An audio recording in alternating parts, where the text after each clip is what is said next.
삼손은 하나님으로부터 큰 은혜를 받은 사람입니다. 나면서부터 나실인으로 구별되었습니다. 그런 놀라운 힘을 받았습니다. 그래서 삼손은 이스라엘을 억압하는 블레셋 사람들을 많이 치고 나라를 구원할 수 있었습니다. 그러나 삼손은 식욕을 절제하지 못해서 꿀을 먹으려고 사자 시체를 가까이 했습니다. 그리고 정욕을 절제하지 못해서 블레셋 여인을 사랑하고 가까이 했다가 결국은 넘어지게 됩니다. 에서도 식욕에 무너진 사람이었죠. 또 솔로몬은 정욕에 무너졌었습니다. 우리는 하나님이 좋은 것을 주신다는 것을 믿고 우리가 받은 것에 감사하며 만족하고 우리의 욕심을 이겨내야 됩니다. 식욕이고 정욕이고 재물욕이고 다 이겨내서 올바른 삶을 살아가며 우리의 구원 소명을 이루는 성도가 되어야 되겠습니다. 삼손은 완력에 있어서는 역사상 가장 강한 사람 중에 하나입니다. 하지만 절제력은 몹시 약했습니다. 식욕에 약하고 정욕에 약하고 그래서 나실인답게 살지 못했습니다. 보통 유대인보다도 못한 삶을 살았습니다. 그래서 하나님이 주신 그 큰 힘으로 나라를 잘 구원하지 못하고 비참한 최후를 맞이하며 그 비참하게 죽어가면서 나라를 구하는 모습을 보여줍니다. 자, 삼손은 의지력도 약했습니다. 사실은 의지력이 약한 것은 절제력이 약한 거고 좀 비슷합니다만은 조금 다른 모습도 있습니다. 절제력과 의지력을 조금 비교해 보면 절제력은 감정이나 욕망이나 충동을 조절하는 능력입니다. 삼손은 식욕과 정욕을 절제하지 못했죠. 그런데 반면에 의지력은 목표를 끝까지 이루려고 하는 정신적인 힘입니다. 그래서 의지력과 절제력은 서로 영향을 미칩니다. 의지력이 강하면 절제를 더 잘할 수 있습니다. 또 의지력이 약하면 감정을 절제하지 못하고 넘어지기 쉽습니다. 반면에 절제력이 강하면 의지를 잘 이룰 수 있습니다. 그러나 절제력이 약하면 절제력이 약하기 때문에 욕망이 그 의지를 꺾어버리게 됩니다. 삼손은 절제력도 약했지만 의지력도 약했습니다. 그래서 여러 가지 잘못을 저지르고 무너지게 되는 겁니다. 삼손은 의지력이 약해서 다른 사람들의 말에 영향을 쉽게 받았습니다. 다른 사람들의 말에 쉽게 흔들렸습니다.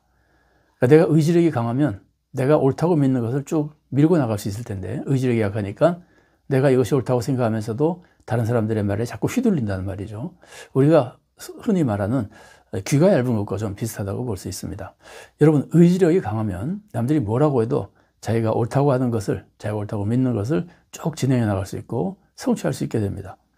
그러나 의지력이 약하면 남들의 말에 자꾸 휘둘려서 이리 갔다 저리 갔다 하면서 자기의 뜻을 이루지 못하게 되는 겁니다.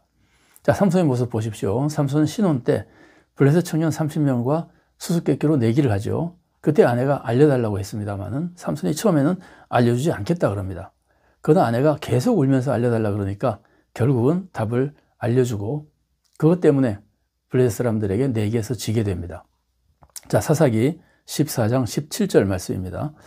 7일 동안 그들이 잔치할 때 그의 아내가 그 앞에서 울며 그에게 강요하므로 7째 날에는 그가 그의 아내에게 수수께끼를 알려주매 그의 아내가 그것을 자기 백성들에게 알려주었더라. 이래서 삼손이 내기에서 지잖아요. 물론 삼손이 내기에서 진 것을 계기로 해서 블레셋 사람들을 죽이고 블레셋 사람들을 많이 파멸시키는 일로 쭉 이어지게 됩니다. 그러니까 삼손 자신의 모습으로 하면은 삼손은 의지력이 약한 모습을 보여준 겁니다. 우리가 성경에 기록되어 있지 않은 내용이니까 함부로 말할 수는 없지만 사실 유추해 보면 하나님의 뜻을 생각해 볼 때 삼손이 알려주지 않았으면 어떻게 됐을까요? 블레셋 사람들이 내게서 졌을 거 아니에요. 그럼 블레셋 청년들이 가만히 있었겠습니까? 그들이 난동을 부렸을 것이고 삼손은 그것을 계기로 해서도 얼마든지 블레셋을 칠 수 있었을 겁니다. 삼손은 여기서 자기의 의지력이 약한 문제점을 보여주고 있는 겁니다. 다만 하나님께서는 삼손의 그 약한 모습과 삼손의 실수를 이용해서도 하나님의 선하신 뜻을 이루어 가신 것이라고 볼 수 있습니다. 삼손이 들릴라에게 빠졌을 때 삼손은 역시 의지력이 약해서 무너지게 됩니다. 삼손은 들릴라를 사랑했습니다. 그러나 블레셋 방백들이 돈으로 들릴라를 자기 편으로 만듭니다. 그래서 들릴라는 삼손에게 힘과 근원을 알려달라 그러고 힘이 빠지게 하는 방법을 알려달라 그럽니다. 사사기 16장 5절과 6절 말씀입니다. 블레셋 사람의 방백들이 그 여인에게로 올라가서 그에게 이르되 삼손을 꿰어서 무엇으로 말미암아 그 큰 힘이 생기는지 그리고 우리가 어떻게 하면 능히 그를 결박하여 굴복하게 할 수 있을는지 알아보라. 그리하면 우리가 각각 은 1,100개씩을 네게 주리라 하니 들릴라가 삼손에게 말하되 청하건대 당신의 큰 힘이 무엇으로 말미암아 생기며 어떻게 하면 능히 당신을 결박하여 굴복하게 할 수 있을는지 내게 말하라 하니. 삼손이 처음에는 알려주지 않았습니다. 들릴라가 계속 독촉하니까 삼손이 처음에는 거짓으로 알려줍니다. 그때마다 들릴라는 블레셋 사람들을 매복시켜 놓고 삼손의 힘을 빠지게 해봤지만 거짓으로 가르쳐 준 거니까 다 실패하죠. 사사기 16장 7절부터 9절까지의 말씀입니다. 삼손이 그에게 이르되 만일 마르지 아니한 새 활줄 7으로 나를 결박하면 내가 약해져서 다른 사람과 같으리라. 블레셋 사람의 방백들이 마르지 아니한 새 활줄 7을 여인에게로 가져오매 그가 그것으로 삼손을 결박하고 이미 사람을 방 안에 매복시켰으므로 삼손에게 말하되 삼손이여 블레셋 사람들이 당신에게 들이닥쳤느니라 하니 삼손이 그 줄들을 끊기를 불탄 삼시를 끊음같이 하였고 그의 힘의 근원은 알아내지 못하니라. 삼손이 이렇게 계속 했는데 삼손이 3번이나 거짓말을 하니까 들릴라는 삼손이 자기를 사랑하지 않는다고 하면서 비밀을 말하라고 날마다 독촉합니다. 그래서 삼손이 분노해서 죽을 지경이 되어버립니다. 그래서 결국은 삼손이 비밀을 말하게 됩니다. 사사기 16장 16절과 17절 말씀입니다. 날마다 그 말로 그를 재촉하여 조르매 삼손의 마음이 번뇌하여 죽을 지경이라. 삼손이 진심을 드러내어 그에게 이르되 내 머리 위에는 삭도를 대지 아니하였나니 이는 내가 모태에서부터 하나님의 나실인이 되었음이라. 만일 내 머리를 밀리면 내 힘이 내게서 떠나고 나는 약해져서 다른 사람과 같으리라 하니라. 그래서 들릴라는 삼손의 머리를 밀고 결국 삼손의 힘이 빠지고 삼손은 블레셋 군사에게 잡혀가게 되고 파멸을 당하게 되는 겁니다. 삼손은 사랑하는 여인이 말하면 자기 의지를 지키지 못하고 무너져 버렸습니다. 삼손은 아내의 말에 무너진 적이 있죠.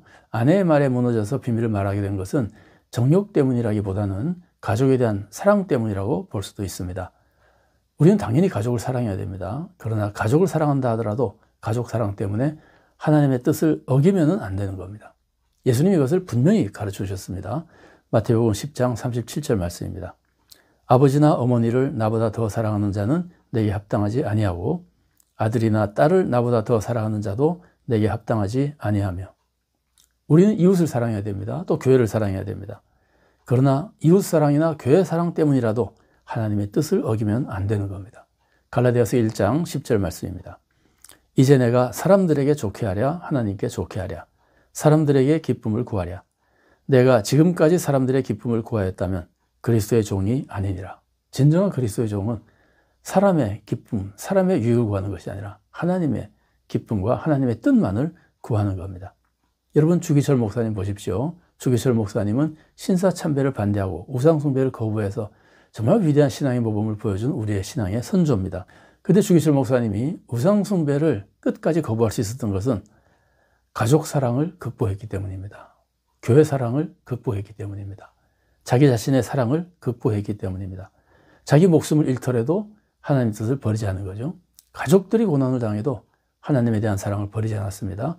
교회가 정말 폐쇄되고 교인들이 흩어지고 교인들이 고난을 당해도 교회 사랑 때문에라도 하나님의 뜻을 어기지는 않았던 겁니다. 그래서 주기철 목사님은 신사참배를 끝까지 거부하고 하나님의 뜻을 따를 수 있었던 겁니다. 그래서 오히려 교회에도 가정에도 더 큰 유익과 축복을 끼쳐줄 수 있었던 겁니다. 물론 주기철 목사님 개인의 인간적인 능력이라기보다 성령님의 역사와 도우심이라고 볼 수 있습니다만은 그래도 주기철 목사님이 신사참배를 끝까지 거부한 것은 자기 사랑을 극복하고 가족들에 대한 사랑도 극복하고 교회에 대한 사랑도 극복하고 오직 하나님 사랑 안에서만 그런 사랑을 다 이루어 나갔기 때문에 하나님 사랑을 절대로 그것 때문에 배반하지 않았기 때문에 그런 위대한 신앙의 선조가 될 수 있었던 겁니다. 삼손이 들릴라에게 무너진 모습을 보십시오. 들릴라에게 무너진 것은 이것은 정욕 때문인 것 같습니다. 삼손은 들릴라의 사랑을 받지 못하는 것을 견디지 못했습니다. 그래서 하나님의 능력을 지켜야 된다거나 하나님께서 주신 나라를 구원하는 소명을 이루어야 된다거나 하는 이에 대한 의지력이 약해지고 결국은 무너지고 파멸당하게 되는 겁니다. 우리는 사람의 말에 흔들리지 말아야 됩니다. 오직 하나님의 말씀만 따르고 하나님의 뜻만 따라야 됩니다. 하나님의 뜻 안에서 이웃을 사랑하며 하나님의 뜻 안에서 이웃의 말을 듣고 이웃의 말을 따를 수 있습니다. 그러나 하나님의 뜻을 어기면서 하나님이 주신 소명을 어기면서 다른 사람의 말을 따를 수는 없는 겁니다. 여러분 중세에 이런 일이 있었다고 전해지고 있습니다. 중세에 한 등대지기가 있었는데 이때는 기름으로 등불을 켰습니다. 그런데 어느 날 밤에 어떤 사람이 찾아와서 노모가 병들었는데 기름이 없어서 추위에 떨고 있다고 기름을 조금만 나눠달라 그랬습니다. 등대지기는 좋은 마음으로 기름을 좀 나눠줬습니다. 좀 있다가 또 다른 사람이 찾아와서 아들이 중요한 업무를 하고 있는데 등불이 꺼져서 굉장히 고통을 당하고 있고 어려움을 겪고 있는데 기름을 조금만 나눠달라 그랬습니다. 그래서 등대지기는 좋은 마음으로 기름을 나눠줬습니다. 그리고 그날 밤 아주 밤늦게 새벽에 가까울 때 무서운 태풍이 불었는데 등대에 기름이 떨어져서 등대불을 밝히지 못했다고 합니다. 그래서 그때 마침 그 등대를 밝히지 못했기 때문에 배가 파손되어서 많은 사람이 죽었다는 얘기가 전해지고 있습니다. 우리는 인정이 많아야 됩니다. 인정 있는 사람이 돼야 됩니다. 그러나 인정에 끌려서 공평과 정의와 우리의 구원 소명을 이루면 안 되는 겁니다.